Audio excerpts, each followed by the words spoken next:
গতকাল রাতে রাজমার ডালটা ভিজিয়ে রেখেছিলাম। এবারে সকালে আমি পেঁয়াজ, রসুন, কাঁচা লঙ্কা এগুলো সব কেটে নেব।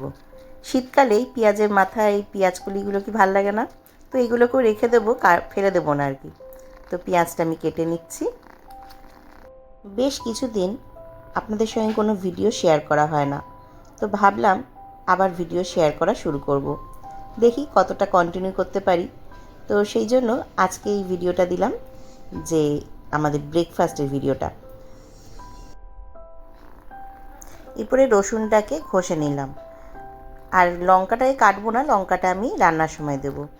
এদিকে গ্যাস জ্বালিয়ে দিলাম, প্রেসার কুকারে সর্ষের তেল দিয়ে তার মধ্যে দিয়ে দিলাম জিরে ফোড়ন, আর দিলাম গোটা গরম মশলা ফোড়ন, এলাচ, লবঙ্গ। আর এবার দিয়ে দেবো রসুন কুচানোটা। একটু নেড়ে চেড়ে দিয়ে দেবো কেটে রাখা পেঁয়াজগুলো। পেঁয়াজগুলো দিয়ে একটু নাড়াচাড়া করতে হবে।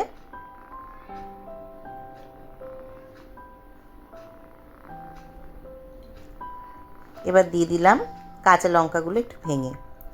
রাজমা নানা রকমভাবে করা যায়, অনেক রিচভাবে করা যায়। আমি একদম ঘরোয়া ব্রেকফাস্ট হবে তেমনভাবেই বানাচ্ছি। এবার দিয়ে দিলাম ভিজিয়ে রাখা রাজমাগুলো, নাড়াচাড়া করে এর মধ্যে এবার দেব মশলা। প্রথমে দিলাম পরিমাণ মতো নুন, হলুদ গুঁড়ো,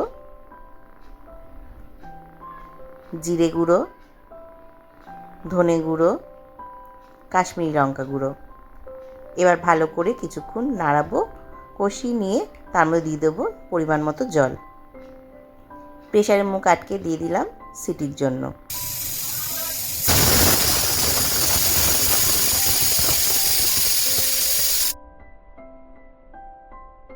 প্রেসার কুকার খুলে দেখে নেব কতটা সেদ্ধ হয়েছে।